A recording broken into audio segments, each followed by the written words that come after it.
Hoy! Isang mapagpalang araw ng Sabado, Yumaga, mga master ha. Sa inyong lahat na magra-rides, ingat po. Napakaganda ng weather. So kaya tayo magra-rides ngayon. So hindi natuloy yung planong rides namin na sinet up ni Master Rap Malyari. Dahil Father's Day nga naman bukas. So maraming siguro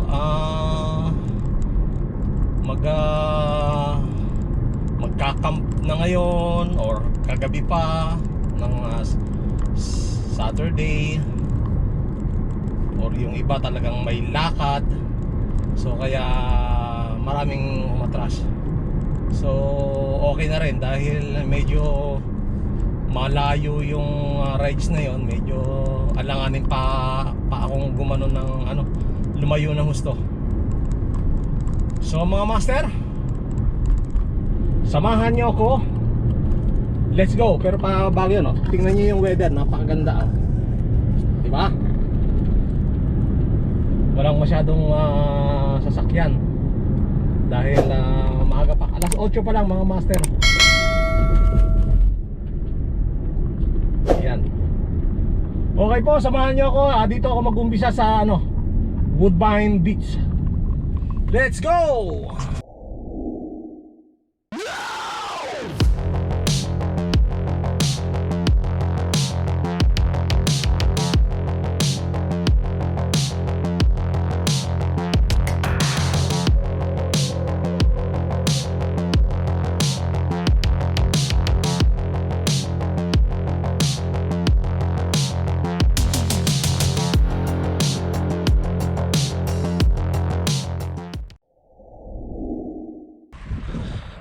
So yun mga master, on the move na tayo. So, unang sultada. So na muna natin ang Tommy Thompson, ang paborito kong destinasyon. Ayan wala pang katao-tao, pero mamaya to punong-puno na yan. Maaga pa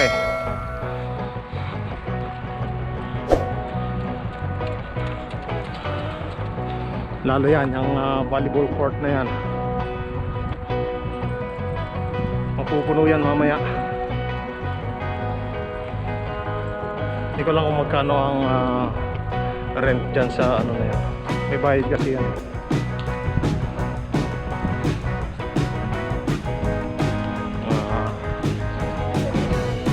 Magandahan sila ng mga one kata.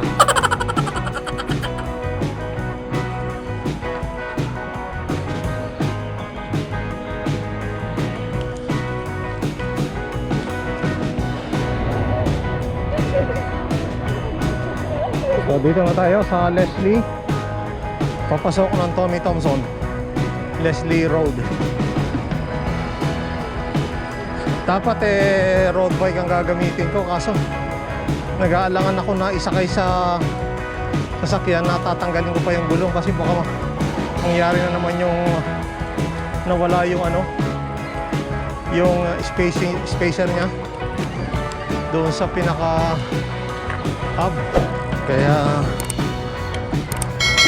maganda ako. Ito na lang hybrid. Naghahanap pa ako ng bike rack. Yung dati kong bike rack binenta ko na. Kasi ang pangit mas maganda yung ipapatong mo na lang yung nasa gulong yung pinaka mga hindi sa spring, kasi nagagasgas pag sa spring.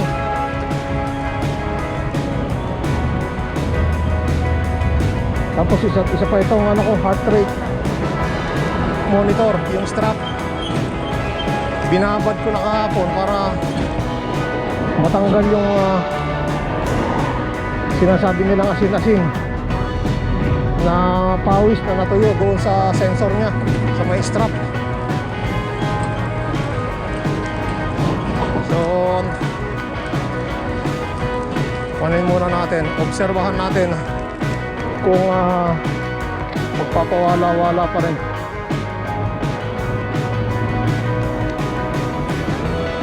Mas maganda kasi yung heart rate Heart rate mo nakikita mo sa bike computer eh.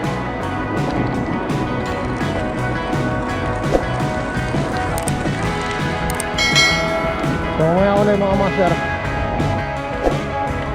Diretso tayo mga master. Dito tayo lalabas mamaya. So ngayon dito tayo diretso sa may floating bridge muna tayo dadaan.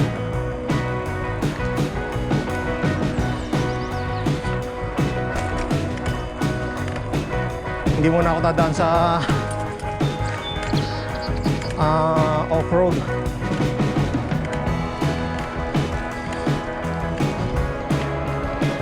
Baka kasi lumayo tayo ng konti.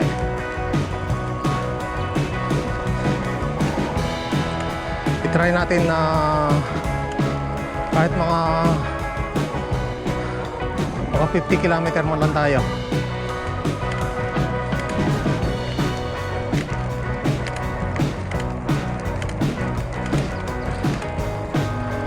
So far tuloy-tuloy yung heart rate monitor ko. Mukhang effective yung napanood ko sa YouTube. Ang ginawa ko kasi binabad ko yung strap niya sa may dishwasher na sabon. Binabad ko ng maghapon, tapos binalnawan ko. So far ngayon tuloy-tuloy yung reading niya.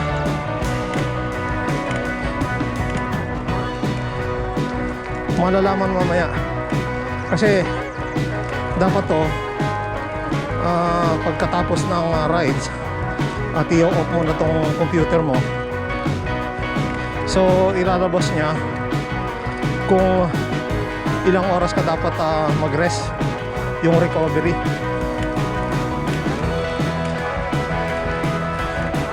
Ilang beses ko na ginamit na wala yung record na yun eh. Kaya ibig sabihin hindi nagre-register yung heart rate sa computer. So ngayon tuloy-tuloy naman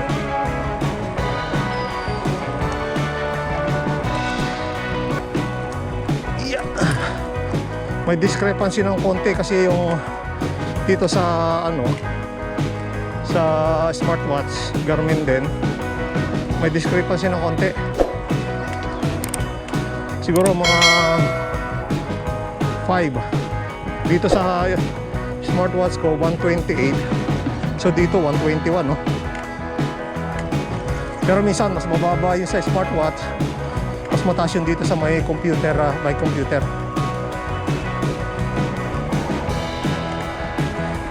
Kasi sa watch mabago-bago yung posisyon ng relo mo lalo pagka umuuga, tatagtag. Hindi katulad yung strap sa dibdib mo, steady.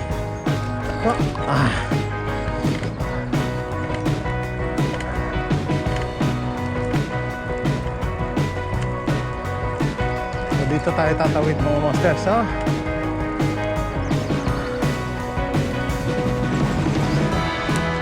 tulay.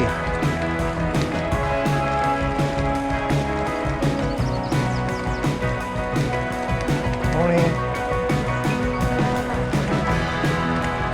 Morning.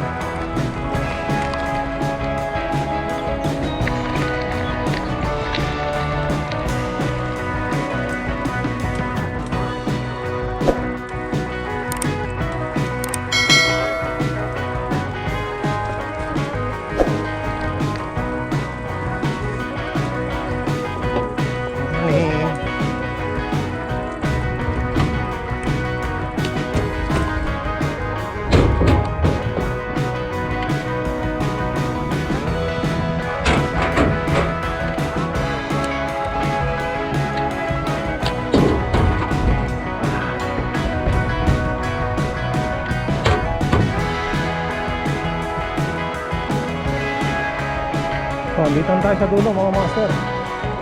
Lighthouse.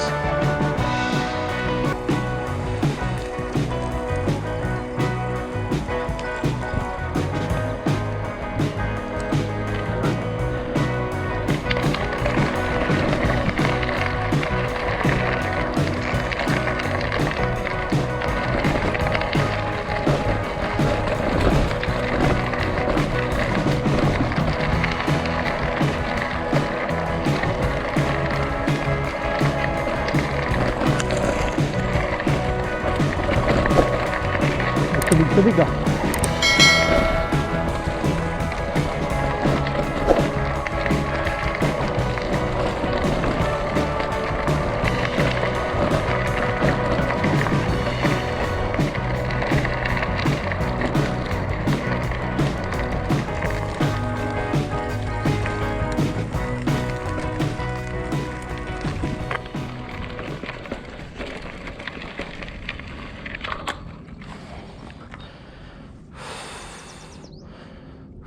Linaw ng tubig mga master.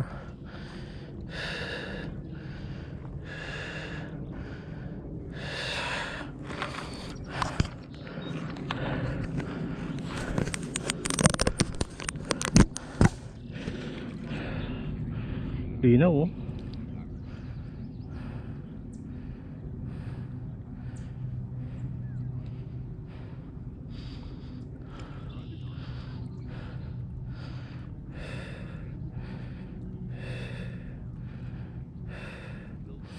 Problema lang dyan, malamig yung tubig niyan.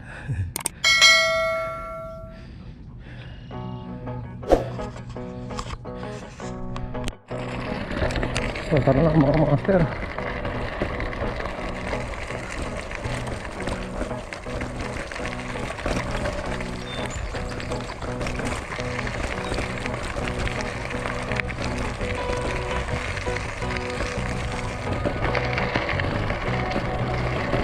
Hindi na tayo nagtagal.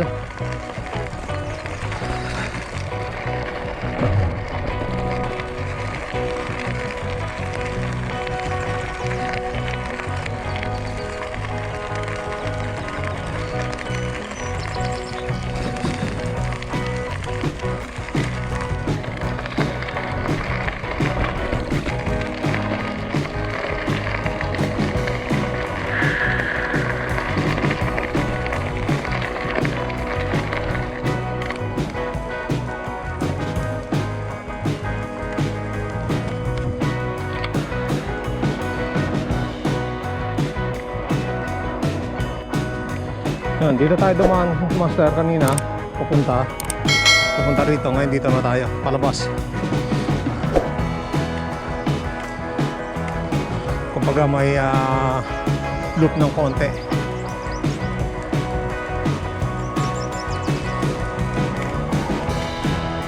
Mas magandang daanan to kasi walang humps.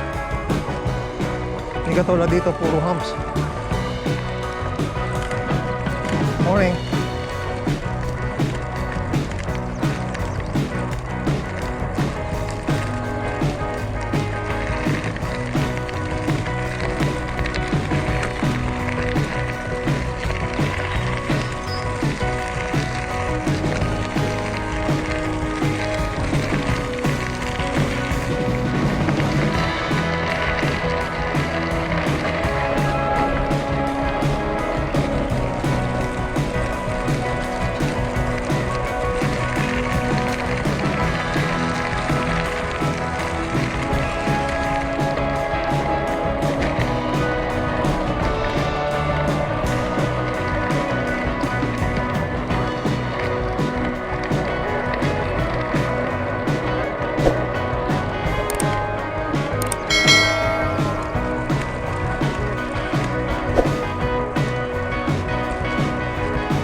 So sir, dito na tayo sa mga bagong gawang tulay.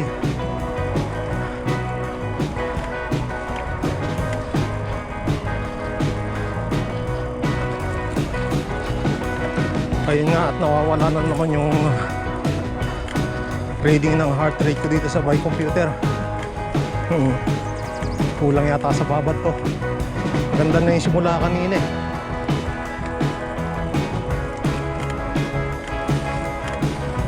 Wala na naman siya. Kaya nadidistract na naman ako. Tapos nangati pa ako.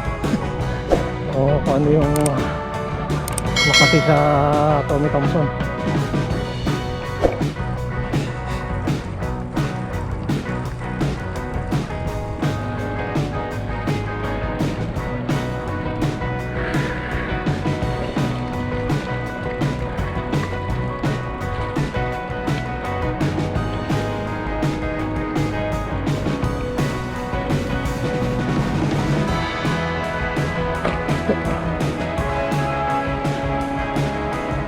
Ganda ng weather mga master. Picturean ko nga pala. Maganda eh. Okay mga master, andito na tayo sa downtown.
Yan mga master, nandito na tayo sa tapat ng Ontario Place.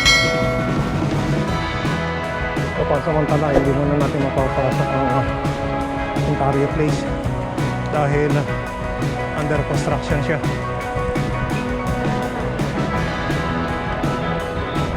Kaya lampas lang muna natin siya.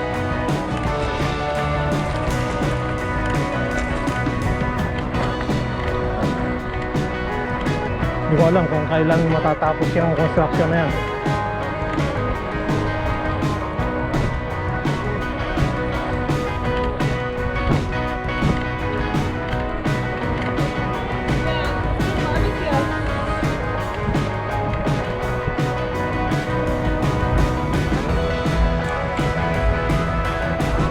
Mga master, andito na tayo sa Humber Bridge.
Talaga.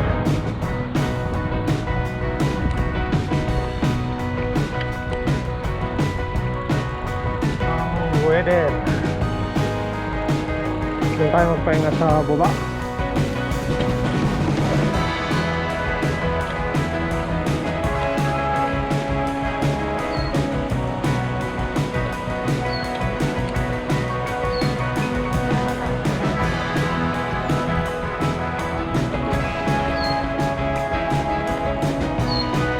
dito na lang. Dito tayo.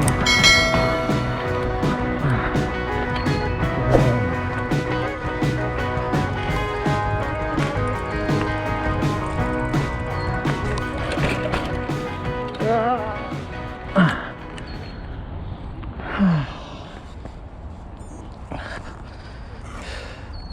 Ganda ng weather. So ayan, master, ha? Dito tayo sa Humber Bridge. Papahinga tayo bago tayo lumarga ulit. Diretso tayo ng Port Credit. So shoutout ko na si ang aking idol, si Master Antonio Tiangco aka Tutuyan Adventure. Master, saan ka nag-rise ngayon? Shoutout din natin yung ating kumparing si Anthony Borja. Shoutout din natin si Master Rap Malyari. At syempre the board mechanic, si Master Ray J. Escalante. Shoutout sa inyo mga master. Andito ako ngayon sa Humber Bridge at didiretso tayo ng Port Credit para maka 50 kilometers tayo. Actually 28 kilometers na tayo kabisado ko to. Pagdating doon 46 to 45 kilometer, 45 to 46 kilometer. Kasi pagka nag 47 kilometer ako, papasok ako rito sa dapat papasok ako rito sa Ontario Place. Since under construction on Ontario Place, hindi na tayo pumapasok dyan.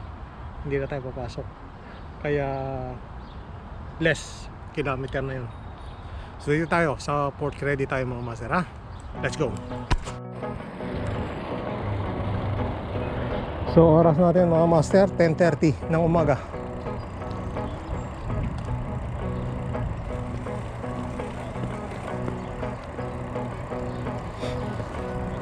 Laki ng aso, oh.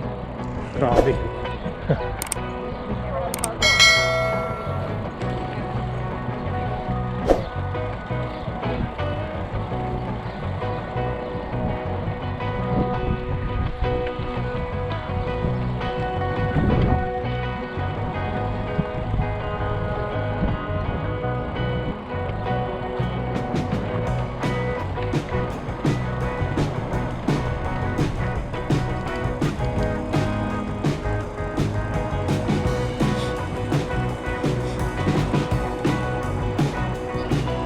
So ito mga bilihan ng pagkain naman, mga food truck.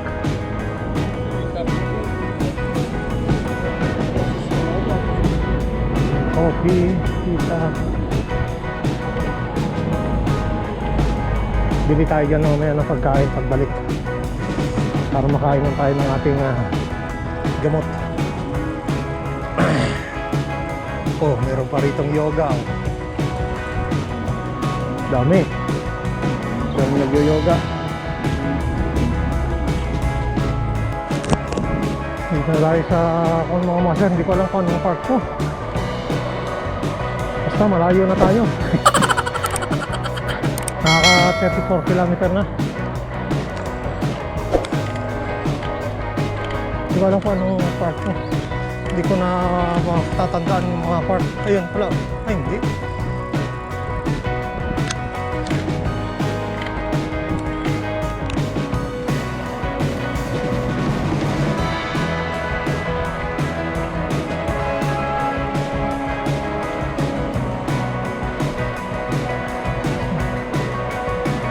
Ng aso Greyhound.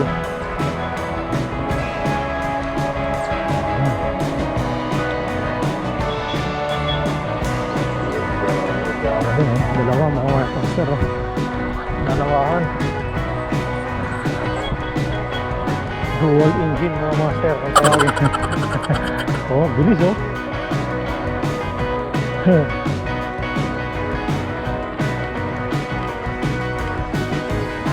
Bilis nila.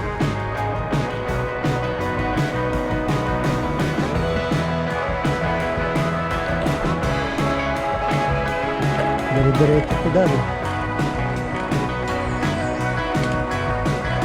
Dito nakakatawa ito sa gabi mga master dahil maraming coyote dito. Kaya pagka nagra-ride ako ng Panayaga at madaling araw, hindi ako dumadaan dito. Doon ako sa kalsada mismo. Ibang park na naman to. Pero waterfront trail. May softball dito, softball, baseball, kabila baseball. May washroom din.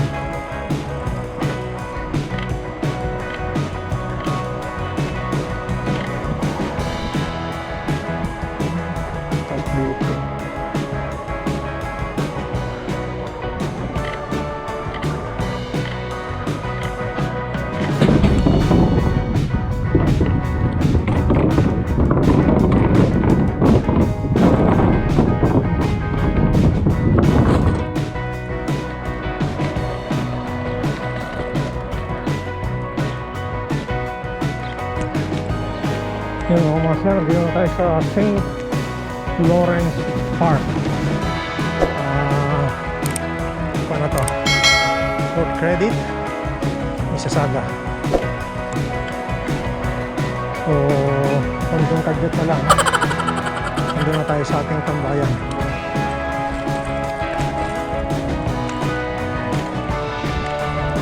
Tambay tayo ng konti ron, pahinga. Masakit na yung leg ko. Hindi na nasanay. Palibasa hindi na nagra-ride ng mahaba-haba.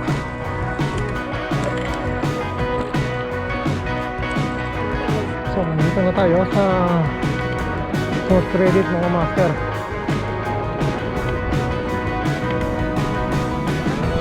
So, yun, lighthouse. Wala pang customer dito sa restaurant.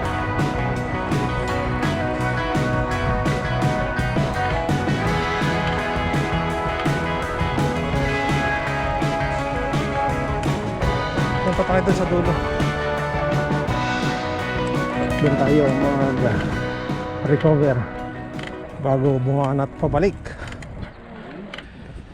Ayan master, mga master, at last nakalayo rin tayo. Pero takbong ano lang, takbong pangit lang. Hindi takbong pogi, medyo suwabe ang takbuhan nun. Takbong pangit, yan talaga yung mga nakakapangit na sitwasyon. So papahinga lang muna ako rito. And then larga na tayo pabalik. So tara na mga master, balik na tayo. Nakapagpahinga tayo rito ng 10 minutes. So alas 12 na, 11:43. Kung mga alas 2 nandun na tayo sa starting point natin. Kung nisip ko kung dadaan ako doon sa kainan mamaya or diretso na umuwi, bahala na, tayo dumaan.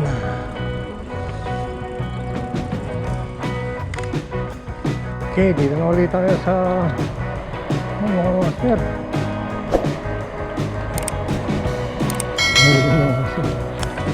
Sarap ng upo niya sa harap ng bike.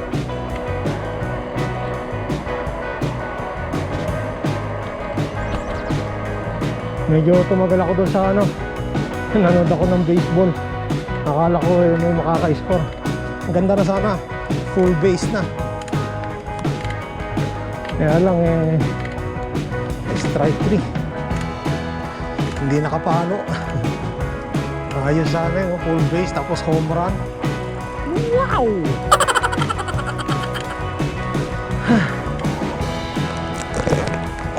Wala tayong mabibiling pagkain doon mga master. Dito tayo sa food truck. Gutom na ako.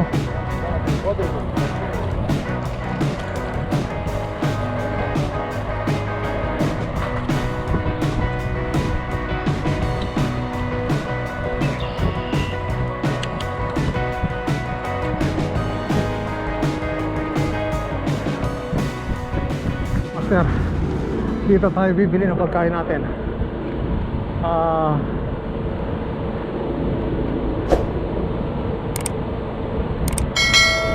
Ano kaya? Hi guys. Hi.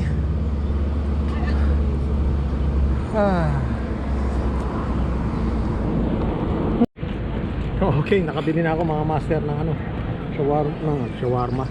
Yun oh, ng pagkain sa food truck na yon. Tapos ang binili ko, ito nga, chicken wings. Ayan oh. Kain tayo mga master. May sauce pa siya, barbecue sauce. Hindi na ako magsosos. Okay na to, plain.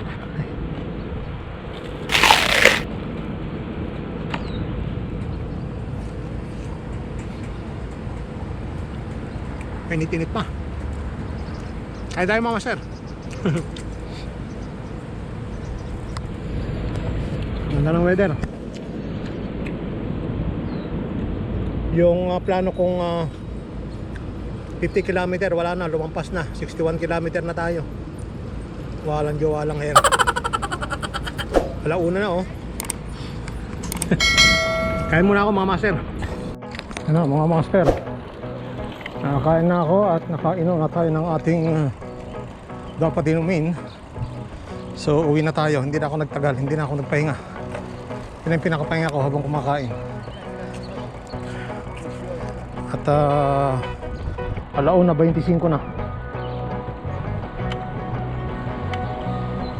So dire-diretso na tayo nito.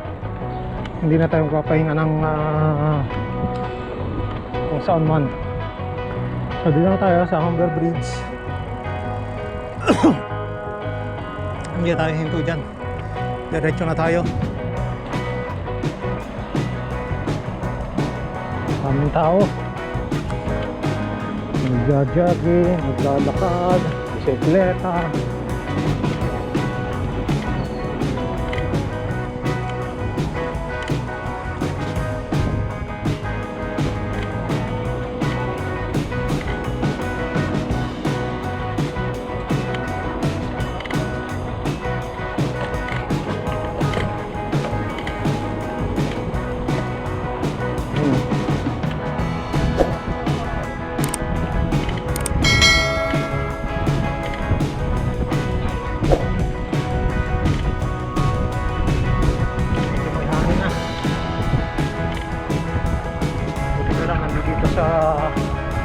Galing north ang hangin.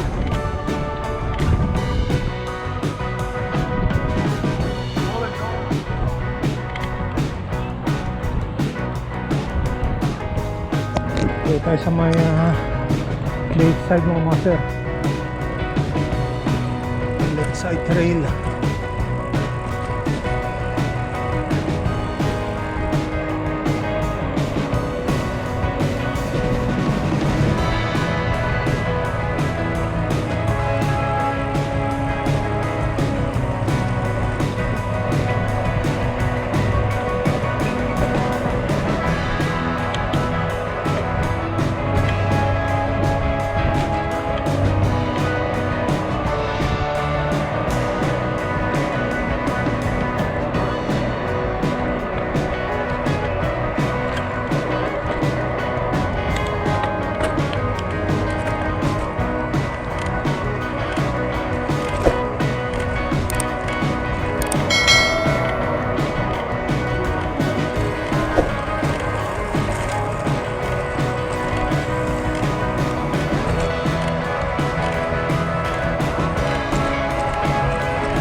Tower na tayo mga master. Ano si tower oh.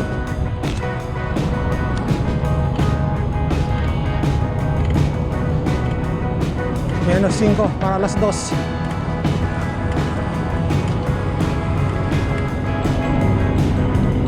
natin kinaya yung ano. Dapat alas 12 nasa starting point na tayo.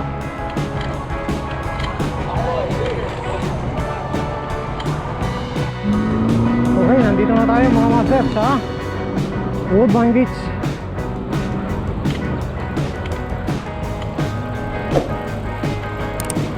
So palagay ko 78 kilometer lang tayo. Hindi na lumampas ng 80. Hindi na umabot pala ng 80. Anyway, 50 kilometer lang naman ang target natin.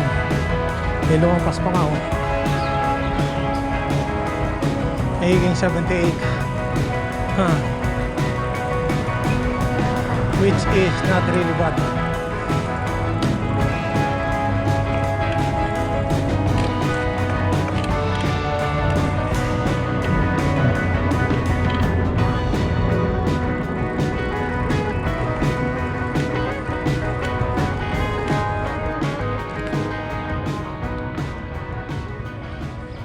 Ayun mga master. Natapos din ang ating ride. So dito sa computer, yan ang inabot, 78.37 kilometer. Not bad, di ba? Ngayon, tingnan natin kung nag-record ang heart rate natin. Okay. New record, fastest 40 kilometer. Yung 40 kilometer ginawa ko ng 2 hours and something, ha? Yun, nag-record. So recovery time ko 29 hours. Ayos. Ibig sabihin gumagana, pero nawawala-wala pa rin. Ang gagawin ko nito,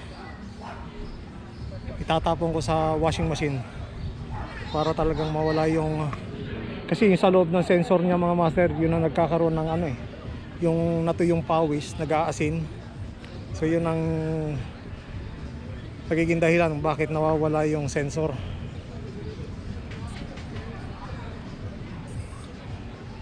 So yun mga master, at shoutout ulit na siyempre yung ating idol si Tutu yan Adventure, Antonio Teangco. Siyempre shoutout ko nga rin pala si Freddy Flores at si Michelle and Anthony Borja, the legendary mechanic Rap Malyari.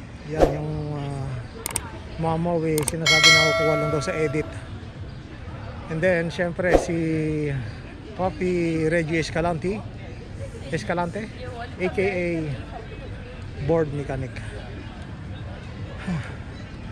Shout out po sa inyong lahat at sa mga Toronto Pinoy Padjackers.